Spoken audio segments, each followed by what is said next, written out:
The real issue, the chupacabra. Very good point, Dick. But tonight, we take you to northeastern New Mexico, and this is outside between Clayton and Texline. Now, this didn't stay in New Mexico very long, but we got a lot of reports. Our biggest severe weather day so far this year was yesterday, if you consider the tornadoes. Just take a look at this.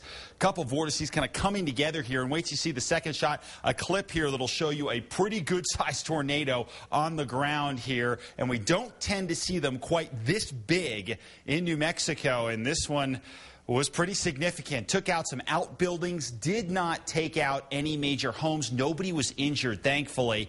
But this is one impressive-looking tornado, and it shows you how scary these things can be.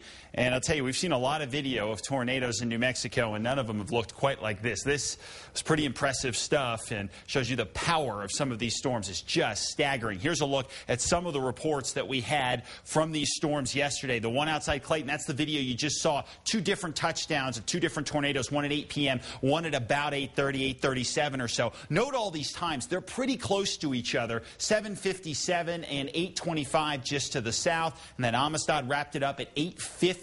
All of these went scooting into Texas pretty quickly, but a big-time severe weather day. And whenever this happens, we break into programming to tell you, simply because these are such dangerous storms, we want you to know about them as soon as they happen. Today, thankfully, nothing like that. But tonight, we do have freeze warnings. Espanola Valley and the I-25 corridor north of Las Vegas up into Raton could drop below freezing for tonight in these areas, thanks to clear skies, dry air, and no wind. A lot of radiational cooling for tonight, so we're going to drop those temperatures. We're at 63 in the metro to the north, though, already in the 30s in Taos, 50s around Los Alamos, 40s up in Durango, and 50s and 60s down to the south. Wind speeds, not a huge factor for us tonight. Overall, things calming down.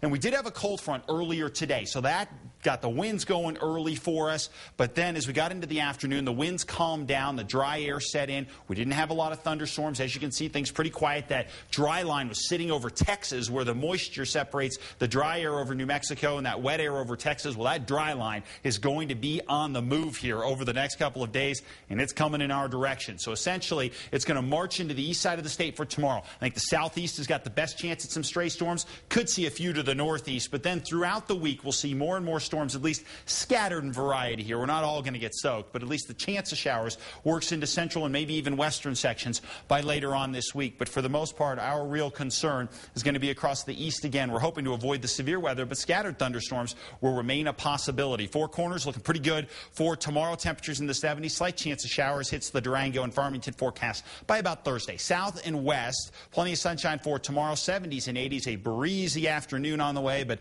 nothing as windy as what we had this past weekend. South and east, this is our best shot at picking up storms for tomorrow, along with partly cloudy skies. Temperatures in the 80s for us, and a chance of storms pretty much each afternoon throughout the work week across southeastern New Mexico. Northeast, chances are a little better to your south, but still, you guys across northeastern New Mexico will have a shot at storms. Probably not going to be as much in the way of severe weather as what we had yesterday, thankfully. Northern mountains, another couple of days will filter that moisture into some of our northern mountain valleys, but until then, partly cloudy skies, breezy afternoon. You can see Santa Fe's got a shot at a storm or two as we head toward midweek. Meanwhile, East Mountains for tomorrow, temperature is going to be in the 70s and 80s. Spot rain showers are possible, a little more likely later in the week. Here in the metro area, mostly sunny skies, a mild afternoon, warmer than today. But guess what, you guys? Wednesday, not too bad. Thursday, maybe a shower, but then Friday, Saturday, Sunday, the wind returns. Just in time for the weekend. Oh, I know. Yeah. Sorry about that. All right, thanks.